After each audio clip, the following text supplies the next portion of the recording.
नमस्ते बच्चों, आज का हमारा पाठ है आज़ादी। आज़ादी मतलब स्वतंत्रता, जिसे हर व्यक्ति लेना चाहता है अपने अलग अलग सोच विचार के तरीके से। इस पाठ के लेखक हैं बालचंद्रन। इनका जन्म परवूर, एर्नाकुलम, केरल, भारत में हुआ था। उन्होंने महाराजा कॉलेज एर्नाकुलम से अंग्रेजी साहित्य में स्नातक की पढ़ाई पूरी की, मतलब बीए जिसे आप बोलते हैं। उन्होंने परसाला में 9 साल होटल के रसोइयों के रूप में बिताए और उन्होंने 3 साल कोयम्बटूर के एक पेट्रोल पंप में काम किया। उसके बाद वे कविताओं में वापस आ गए और उन्होंने अन्ना द्रविड़ मुनेता कज़गम द्वारा राजनीति में 1 वर्ष काम किया। वे 1998 में एआईडीएमके के परसाला इकाई के अध्यक्ष भी रहे। इस पाठ का उद्देश्य क्या है? आजादी के सीमित और व्यापक संदर्भों की व्याख्या कर सकेंगे। मतलब आजादी हम सीमित अर्थ में लेते हैं, हमारे लिए आजादी का क्या अर्थ है वो अलग है, आपके मित्र के लिए आजादी का क्या अर्थ है वो अलग है। तो इस सीमित अर्थ को छोड़कर आप व्यापक संदर्भों में आजादी की व्याख्या कर सकेंगे। साहस और कर्तव्य निष्ठा का आजादी से संबंध स्थापित कर सकेंगे। जीवन में अभिव्यक्ति के महत्व का उल्लेख कर सकेंगे। मतलब अपनी बातों को, अपने विचारों को दूसरों के सामने रखना बच्चों अभिव्यक्ति होती है। तो जीवन में इस अभिव्यक्ति का क्या महत्व है ये बता सकेंगे। ज्ञान, कर्म, बलिदान और जीवन का कार्य कारण संबंध बता सकेंगे। मतलब ज्ञान प्राप्त करने के बाद उसे कर्म में बदलना जरूरी है और फिर जब हम कर्म करते हैं तो हमें त्याग भी करना होता है। तो ये इन सब का आपस में क्या संबंध है ये बता सकेंगे। आजादी के संदर्भ में श्रम, स्वप्न तथा कर्तव्य, अधिकार के संबंधों की व्याख्या कर सकेंगे। कविता के काव्य सौंदर्य का उल्लेख भी कर सकेंगे। यहाँ पर 2 पात्र हैं बच्चों। एक कविता के माध्यम से वो बात कर रहे हैं, एक पात्र है शागिर्द, मतलब शिष्य जिसे हम कहते हैं, या जो व्यक्ति सीखने आता है उसे शागिर्द कहा जाता है। हिंदी में उसे चेला कहते हैं। एक है उस्ताद, मतलब गुरु। वो दोनों आपस में क्या बात कर रहे हैं? शागिर्द पूछता है, उस्ताद जी आजादी क्या होती है? पूछा दर्जी से उसके शागिर्द ने। मतलब एक शागिर्द है, एक चेला है या एक शिष्य है, उससे उस शिष्य ने अपने उस्ताद जी यानी एक दर्जी है जो उसे काम सिखा रहा है, उससे पूछा कि आजादी क्या होती है? क्या वह चरागाह में उछल कूद मचाता नन्हा सा बछड़ा है? मतलब जो शागिर्द है वो ये पूछ रहा है कि चरागाह में, जहां पर जानवर चरने जाते हैं ना बच्चों, उस स्थान को चरागाह कहते हैं, वहां पर एक बछड़ा है नन्हा सा, वो उन्मुक्त हंस रहा है, उछल कूद मचा रहा है, क्रीड़ा कर रहा है, उसे किसी प्रकार की कोई चिंता नहीं है। तो क्या वास्तव में ये आजादी है? या सूरज में घोंसला बनाने को उड़ी जाती चिड़िया, या फिर एक पंछी जो निरुद्देश्य उड़ा चला जा रहा है आसमान में, ये सोच करके कि मैं सूरज पर जाकर अपना घोंसला बनाऊंगा, क्या उसके मन के ये विचार आजादी है? या उत्तर दिशा में दौड़ती सीटी बजाती रेलगाड़ी, क्या उत्तर दिशा को जो रेलगाड़ी चलती चली जा रही है वो आजादी है? मतलब उसका सीटी बजाना, उत्तर दिशा में दौड़ते चले जाना, क्या इसे ही आजादी कहा गया है? अब यहाँ पर बच्चों आप ये सोचेंगे कि रेलगाड़ी केवल उत्तर दिशा में थोड़ी जाती है, हमारे तो चारों तरफ जो है रेलगाड़ी बिछी हुई, रेलगाड़ी की जो पटरियां हैं वो बिछी हुई हैं। पर यहाँ पर जो लेखक है वो केरल में रहता है, कहाँ? दक्षिण। तो वहां से जो रेलगाड़ियां हैं वो उत्तर दिशा की तरफ चलती हुई उसने देखी है, तो यहाँ पर केवल उत्तर दिशा का यहाँ पर प्रयोग किया गया है। तो यहाँ पर शागिर्द यानी शिष्य जो है वो अपने उस्ताद से पूछ रहा है कि आजादी क्या है? क्या एक स्वच्छंद चरागाह में उछलता कूदता बछड़ा इधर से उधर जो उछल रहा है, क्रीड़ाएं कर रहा है, वो आजादी है? या एक चिड़िया उड़ती चली जा रही है सूरज पर घोंसला बनाने के लिए, क्या ये उड़ना, आसमान में उड़ते चले जाना, ये आजादी है? या फिर एक लंबी राह पर जो ट्रेन चली जा रही है वो आजादी है? या अंधेरे में चलता मुसाफिर जिसकी कामना करता है वह लैंप पोस्ट, मतलब कि कहीं रास्ते में जब हम अंधेरा होता है, सड़क पर अंधेरा चला है, पसरा हुआ है और हम चले जा रहे हैं, तो हमारे मन में क्या कल्पना आती है कि काश इस सड़क पर कोई लाइट होती, कुछ नहीं दिख रहा। तो क्या अंधेरे में चलता मुसाफिर जब किसी प्रकाश की इच्छा करता है, क्या वो आजादी है? या निश्चिंत नींद, आराम से सोना, या इस अनंत कपड़े, शाश्वत रूप से गतिमान पहिए और कभी न रुकने वाली सुई से मेरी मुक्ति, या फिर वो पूछ रहा है कि हमारी दुकान में ये जो इतने सारे कपड़े पड़े हैं, अनंत मतलब ये जो बहुत सारे कपड़े पड़े हैं, और शाश्वत रूप से गतिमान पहिए, शाश्वत मतलब जो सदा हमारी मशीन का पहिया चलता रहता है, और जिस सुई से हम कपड़े को सिलते हैं, क्या उससे मेरी मुक्ति, उसको छोड़ देना आज़ादी है? मतलब उस शागिर्द के लिए आज़ादी का मतलब क्या है, वो ये जानना चाहता था। और इसके लिए उसने बहुत सारे उदाहरण दिए हैं कि लंबा चलते चले जाना, या आसमान में उड़ते चले जाना, या एक लंबे जंगल में अटखेलियाँ या क्रीड़ाएं करना, या मेरे काम से जो काम मैं कर रहा हूँ उसको छोड़ देना, क्या ये आज़ादी है? दर्जी ने जवाब दिया, आज़ादी का मतलब है भूखे को खाना, प्यासे को पानी, ठंड से ठिठुरते को ऊनी कपड़ा और थके मांदे को बिस्तर। अब यहाँ पर जो उसका उस्ताद था वो क्या बता रहा है? आज़ादी का मतलब है केवल अपने लिए ना सोचना, आज़ादी का मतलब है दूसरों के लिए भी सोचना। अगर आप भरे पेट हैं और अगर आपके सामने कोई भूखा व्यक्ति है तो उसे खाना खिलाना आज़ादी है, प्यासे को पानी पिलाना आज़ादी है, ठंड से ठिठुरते हुए को ऊनी कपड़ा या कोई कपड़ा देकर के उसकी ठंड से बचाना ये आज़ादी है, और थके मांदे को बिस्तर देना मतलब केवल अपने बारे में विचार ना करके समाज के सभी व्यक्तियों के बारे में सोचना, सभी की आवश्यकताओं पूर्ति में अपना योगदान देना आज़ादी है।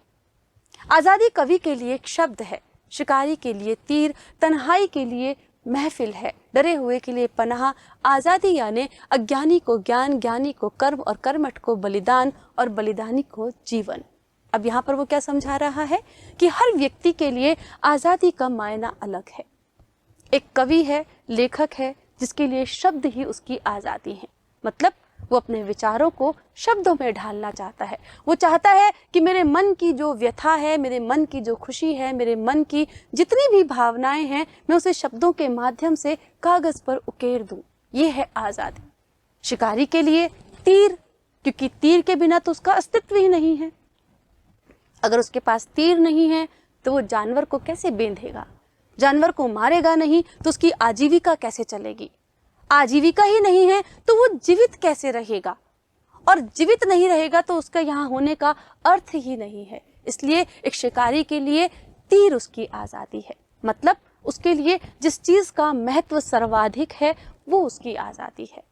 तन्हाई के मारे के लिए महफिल, जो अकेला है, जिसके पास कोई नहीं है, वो दूसरों का साथ चाहता है, वो उनसे बातें करना चाहता है, अपने मन के दुख दर्द को दूसरों के साथ मिलकर बांटना चाहता है, व्यक्त करना चाहता है। आप भी अकेले हैं, बोर हो रहे हैं तो क्या सोचते हैं? अरे यार कोई आ जाए दोस्त तो घूमने चला जाऊं उसके साथ। या विद्यालय में आपके दोस्त नहीं आए तो आप अपने आप को इतने सारे लोगों की भीड़ में भी अकेला ही पाते हैं, क्योंकि आपका खास मित्र नहीं आया तो आप उदास हो जाते हैं, तन्हा हो जाते हैं। तो कह रहे हैं कि जो अकेला रहता है, जो तन्हा है, उसके लिए महफिल आज़ादी है।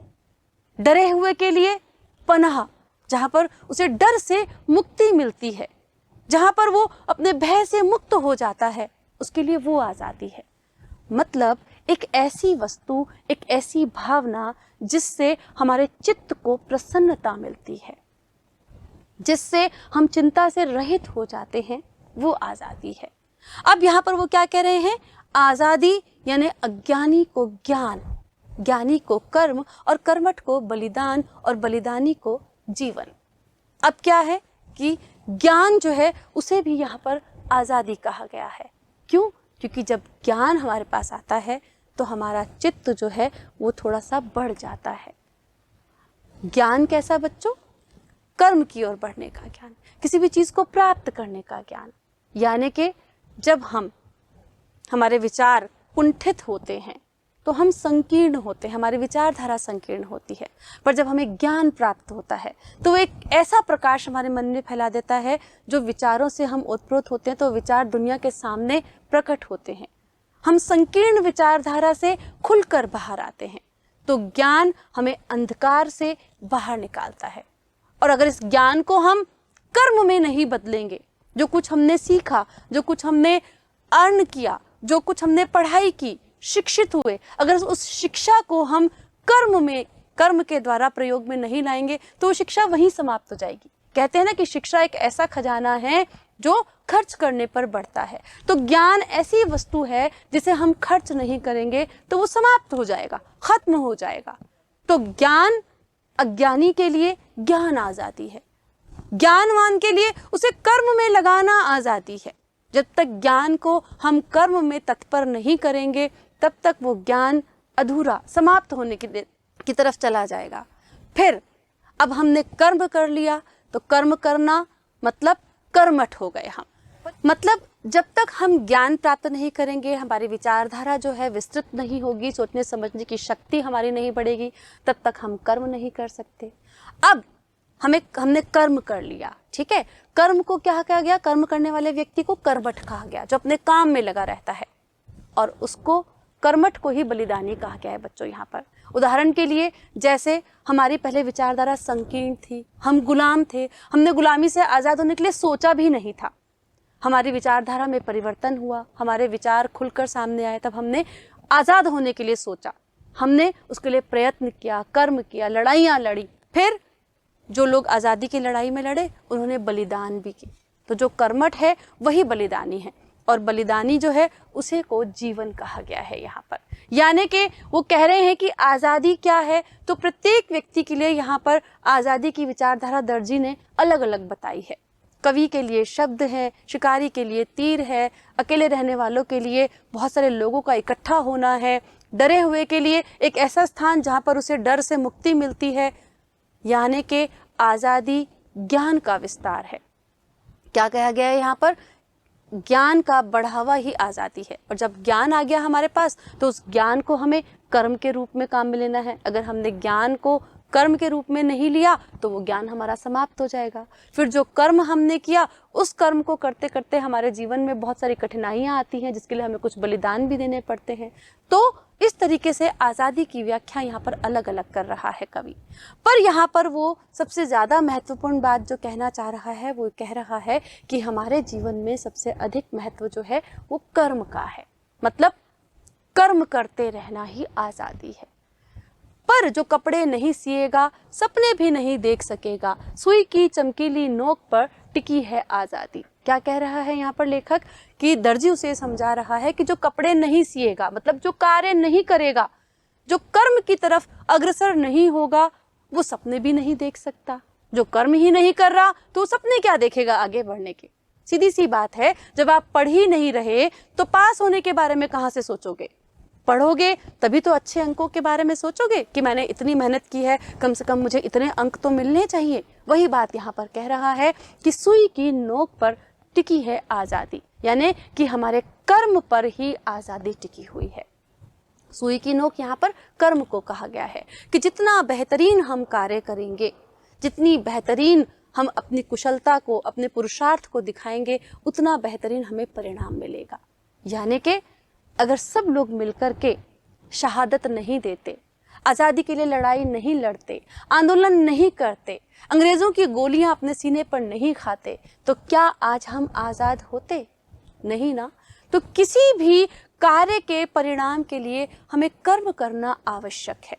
क्या कह रहे हैं? आज़ादी वह फसल है जिसे बोने वाला ही काट सकता है, वह रोटी जिसे मेहनती ही खा सकता है, यह वह कपड़ा है जिसे दर्जी ही पहन सकता है। यह कहकर दर्जी फिर से कपड़े सीने लगा, शागिर्द की उलझन दूर हुई और वह सुई में धागा पिरोने लगा। मतलब यहाँ पर पहले जो शागिर्द ने प्रश्न पूछा था ना कि क्या सुई, धागे और इस चलते हुए पहिए से मुक्ति ही मेरी आज़ादी है, उस बात का प्रश्न का उत्तर यहाँ पर दर्जी ने दिया है कि नहीं, जो कपड़े नहीं सिएगा, मतलब तुम जो आज़ादी चाहते हो ना कि मैं इन कपड़ों से दूर चला जाऊं, मशीन से दूर चला जाऊं, सुई से दूर चला जाऊं, कुछ वक्त के लिए जब हम काम करते करते, एक से कार्य करते करते बोर हो जाते हैं, कुछ वक्त के लिए हम उस कार्य को छोड़ सकते हैं, विश्राम कर सकते हैं, एक परिवर्तन अपने जीवन में ला सकते हैं। कहते हैं ना कि जब बहुत सारी गर्मी की छुट्टियां आती है तो कहाँ घूमने चलेंगे, थोड़ा चेंज हो जाए। तो उस चेंज को लाने के लिए आप कुछ वक्त का विश्राम कर सकते हैं, पर कर्महीन नहीं हो सकते। यहाँ पर शागिर्द के बातों का, प्रश्नों का जवाब उसने दिया है कि जो कपड़े नहीं सिएगा, जो कर्म नहीं करेगा, वो सफलता के स्वप्न भी नहीं देख सकता। तो सुई की चमकीली नोक पर टिकी है आजादी, यानी हमारी कर्मठता पर ही हमारी आजादी टिकी है। आजादी वह फसल है जिसे बोने वाला ही काट सकता है। मतलब किसान अगर परिश्रम ही नहीं करेगा तो उसे उत्पादन कहाँ से प्राप्त होगा। तो आजादी वह फसल है जो कर्म के द्वारा ही प्राप्त होती है। जो कर्म करेगा उसे ही आजादी मिलेगी। वह रोटी है आजादी जिसे मेहनती ही खा सकता है। बैठे बैठे आपको कोई खाना देने नहीं आएगा, आपको कर्म करना पड़ेगा, परिश्रम करना पड़ेगा, काम पर जाना पड़ेगा, 8 घंटे की मेहनत करनी पड़ेगी, तभी आपको उसका पारिश्रमिक मिलेगा और तभी उस पारिश्रमिक से आप अपनी भूख को शांत करने के लिए सामग्री खरीदेंगे। तो आजादी वह रोटी है जिसे मेहनती खा सकता है। ये वह कपड़ा है जिसे दर्जी ही पहन सकता है। आप तो खाली खरीदे हुए कपड़े को लपेट सकते हैं, पहन तो नहीं सकते। जब तक उसे काटेंगे नहीं, उसे सिलेंगे नहीं, तब तक आपके शरीर का आकार वो नहीं पकड़ेगा। इसलिए वो कह रहे हैं कि हमें आजादी प्राप्त करने के लिए, आगे बढ़ने के लिए कर्म करना आवश्यक है। ये बात कहकर दर्जी फिर से कपड़े सीने लगा और जो शागिर्द था उसकी जो परेशानी थी, जो समस्या थी, जो सवाल था, वो हल हो गया और वह भी सुई में धागा पिरोने लगा। मतलब वो भी अपने कर्म की ओर तत्पर हो गया। समझ में आ गया उसे कि कर्म ही आज़ादी है। अलग अलग लोगों के लिए आज़ादी के बच्चों अलग अलग मायने हैं। कुछ लोग आज़ादी को उच्छृंखलता और स्वतंत्रता के बजाय स्वच्छंदता में ले लेते हैं। कुछ लोग ये सोचते हैं कि अपनी मन मर्जी का काम करना ही स्वतंत्रता है, आज़ादी है, पर यह गलत है बच्चों। स्वतंत्रता और स्वच्छंदता में बहुत अंतर है। स्वतंत्रता हमें मिली, आज़ादी से कार्य करने की हमें खुशी मिली, लेकिन वो आज़ादी और स्वतंत्रता भी नियमों और कानूनों में बंधी हुई है। आज हम स्वतंत्र हैं, हम लोकतंत्र में रह रहे हैं, हमें बहुत सी चीज़ों की आज़ादी है। बोलने की आज़ादी है, काम करने की आज़ादी है, पढ़ने की आज़ादी है, अपने विचारों को दूसरों के सामने प्रकट करने की आज़ादी है। पर वहाँ पर भी कुछ सीमाएं तय हैं, कुछ नियम तय हैं। तो आज़ादी के जो मायने हैं वो सब लोगों के लिए अलग अलग हैं, पर जो असली मायना है वो ये है कि हमें कर्म की ओर तत्पर रहना है। कर्म करेंगे तभी प्रगति होगी, तभी हम खुली हवा में सांस ले सकेंगे और तभी हमारे सपने भी पूरे हो सकेंगे।